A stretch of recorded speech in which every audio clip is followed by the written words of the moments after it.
একটা ভিডিওর জন্য ব্যাকগ্রাউন্ড পরিবর্তন করা বা কালার কারেকশন করা খুবই গুরুত্বপূর্ণ। তো আমরা সবাই হয়তোবা জানি যে ইমেজের ব্যাকগ্রাউন্ড পরিবর্তন করা যায়, আমরা অনেকেই হয়তোবা জানি না যে ভিডিওরও ব্যাকগ্রাউন্ড পরিবর্তন করা যায়। তো আমরা যারা এই কাজটুকু জানি না তাদের জন্য খুবই হেল্পফুল হবে আজকের এই টিউটোরিয়ালটি, কারণ আমি এই টিউটোরিয়ালে খুব সুন্দরভাবে বোঝানোর চেষ্টা করেছি যে কিভাবে আপনি ভিডিওর ব্যাকগ্রাউন্ড পরিবর্তন করতে পারবেন এবং কিভাবে একটি ভিডিওর কালার কারেকশন করতে পারবেন। আমরা শুরুতেই যে কাজটি করব, আমরা ওন্ডারশেয়ার ফিল্মোরা X সফটওয়্যারটি ওপেন করে নিব। আর ওন্ডারশেয়ার ফিল্মোরা X সফটওয়্যারটি ওপেন করার জন্য আমরা স্টার্টে ক্লিক করব। ওন্ডারশেয়ার যে ফোল্ডারটি আছে ফোল্ডারটিতে ক্লিক করার পর আমি এই যে ওন্ডারশেয়ার ফিল্মোরা X এই অপশনে ক্লিক করে দিব। ক্লিক করে দেওয়ার পর দেখুন আমার সফটওয়্যারটি কিন্তু অলরেডি লোডিং হচ্ছে। তো লোডিং হওয়ার পর এই ধরনের একটি ইন্টারফেস আসবে আপনার সামনে। আমরা যেহেতু একটি নতুন ভিডিওর কাজ করব সেহেতু আমরা এই জায়গা থেকে শুরুতেই একটি রেশিও সিলেক্ট করে নিব। তো আমি ভিডিওটা যে জন্য তৈরি করব ওই অনুযায়ী আমি রেশিও তৈরি করে নিব। আর রেশিওটা হচ্ছে ছবির যেরকম বিভিন্ন সাইজ তৈরি করি রেশিওটাও ঠিক সেম। আমি যেহেতু ইউটিউবের জন্য ভিডিওটা তৈরি করব তাই আমি 16:9 ওয়াইড স্ক্রিন রাখবো। রাখার পর আমি নিউ প্রজেক্টে ক্লিক করব।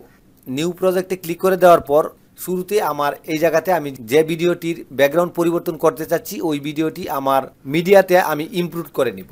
তো মিডিয়াতে ইমপ্রুভ করার জন্য অনেকগুলো ওয়ে আছে। ফাইল থেকেও কিন্তু আপনি চাইলে ইনপুট মিডিয়াতে এসেও কিন্তু আপনি এই যে ইনপুট মিডিয়াতে ক্লিক করলে আপনাকে কিন্তু এই যে কম্পিউটার ড্রাইভে নিয়ে যাবে। এবং আরেকটি সহজ রাস্তা হচ্ছে আপনি এই যে প্লাস চিহ্নটা আছে এটার মধ্যে ক্লিক করলেও কিন্তু আপনাকে কম্পিউটার ড্রাইভে নিয়ে আসবে। আমার এই জায়গা থেকে আমি একটি ভিডিও নিয়ে নিব।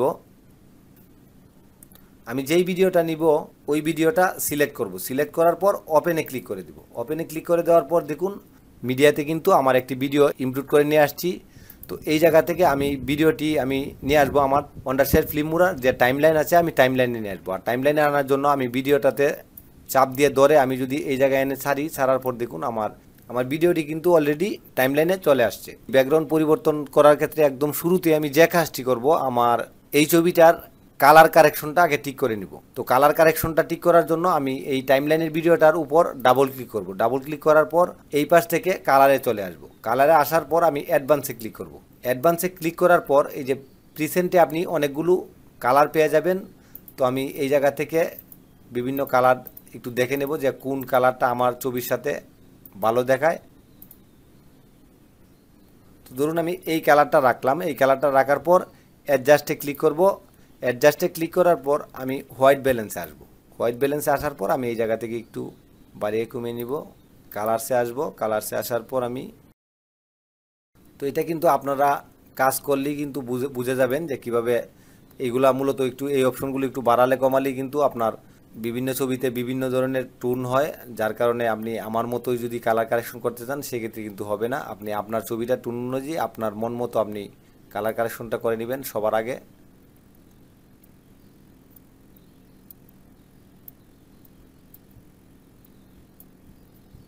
তো আমার মনে হয় যে কালার কারেকশনটা এবার ঠিক আছে। কালার কারেকশনটা ঠিক হওয়ার পর আপনি ওকেতে ক্লিক করে দেবেন। ওকেতে ক্লিক করে দেওয়ার পর আপনি দেখতেই পাচ্ছেন যে আমার কালার কারেকশনটা কিন্তু কমপ্লিটলি ওকে হয়ে গেছে। এটাকে ওকে করে দিব। ওকে করে দেওয়ার পর যদি আমরা এখন এটার ব্যাকগ্রাউন্ড পরিবর্তন করতে চাই সেই ক্ষেত্রে আমাকে কিন্তু আগে একটি ব্যাকগ্রাউন্ড নিয়ে নিতে হবে। তো আমি আবারও ফাইলে আসব। ফাইলে আসার পর আমি ইনপুট মিডিয়াতে আসব। ইনপুট মিডিয়াতে আসার পর ইনপুট মিডিয়া ফাইলে ক্লিক করব। ফাইলে ক্লিক করার পর এই যে আবার কিন্তু আমার কম্পিউটার ড্রাইভে নিয়ে আসছে। তো আমি এই জায়গা থেকে একটি ধরুন আমি এই কালারটি নিলাম। এই কালারটি নেওয়ার পর আমি এই জায়গায় রাখলাম। রাখার পর আমি যেহেতু আমি এই ভিডিওটার ব্যাকগ্রাউন্ড পরিবর্তন করব তো আমি এটাকে উপরের টাইমলাইনে রাখবো এবং এইটাকে টেনে আমি নিচে নিয়ে আসব। নিচে আনার পর আমার ভিডিওটা টাইমলাইনে অ্যাডজাস্টমেন্ট করার জন্য আমি একদম ফিট করে নিব ভিডিওটা টাইমলাইনে। তো আমি এটাতে ক্লিক করব। এটাতে ক্লিক করার পর আমি এই যে আমার ইমেজটা আছে যে ব্যাকগ্রাউন্ডটা আছে ব্যাকগ্রাউন্ডটাকে আমি একদম পুরাটা ভিডিও জুড়ে টেনে দিব। টেনে দেওয়ার পর আমার নিচে হচ্ছে আমার এক কালার যে একটি ব্যাকগ্রাউন্ড নিয়েছি ওইটা, আর উপরে হচ্ছে আমার ভিডিওটা, আর নিচের টাইমলাইনটা হচ্ছে এটা অডিওর জন্য।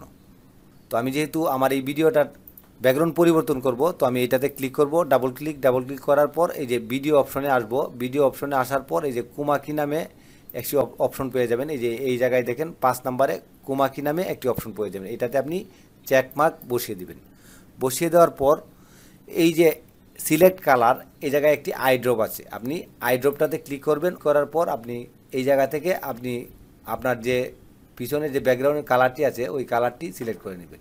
আমি আমার পিছনের কালারটি সিলেক্ট করার সাথে সাথে আপনারা যদি লক্ষ্য করেন যে আমার যে ছবির যে ব্যাকগ্রাউন্ড যে কালারটি আছে ওইটি কিন্তু চলে আসছে।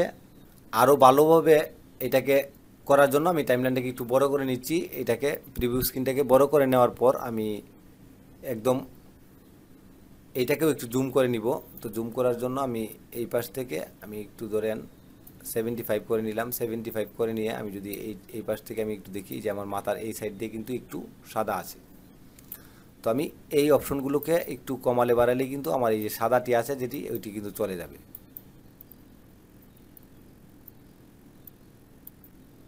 এখন কিন্তু আমার একদম কোনো সাদা জায়গা দেখা যাচ্ছে না, আমার পুরো ভিডিও জুড়েই একদম বোঝাই যাচ্ছে না যে আমি এটা এইভাবে ব্যাকগ্রাউন্ড পরিবর্তন করেছি। আমি আবারও এটাকে নর্মাল করে নেব, ফিট করে নিলাম। তো তারপর ওকেতে ক্লিক করে দেব। ওকেতে ক্লিক করে দেওয়ার পর আমার ভিডিওটাকে আমি একটু ক্রপ করে নিব।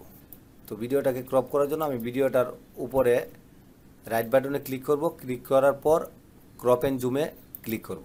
ক্লিক করার পর আমি ভিডিওটার ফ্রেমটাকে একটু আরও জুম করে নিব।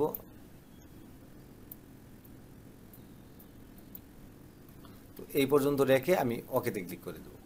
ওকেতে ক্লিক করে দেওয়ার পর দেখুন আমার সমগ্র ভিডিও জুড়েই কিন্তু আমার এই যে ব্যাকগ্রাউন্ডটি আগে ছিল ওইটি কিন্তু এখন আর নেই। তো আপনারা বুঝতেই পারছেন কত সহজে একটি ভিডিওর কালার পরিবর্তন করা যায় এবং কত সুন্দরভাবে করা যায়। আজকের এই টিউটোরিয়ালটি যদি আপনার কোনো কাজে আসে তো অবশ্যই আমার টিউটোরিয়ালটিতে একটি লাইক করে দিবেন। আর আপনি যদি আমাদের চ্যানেলে নতুন হয়ে থাকেন চ্যানেলটি সাবস্ক্রাইব করে পাশে থাকা বেল বাটনটি চেপে দেবেন।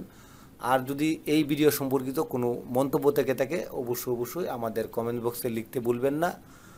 তো ধন্যবাদ ভিউয়ার্স, ভালো থাকবেন, থ্যাংক ইউ।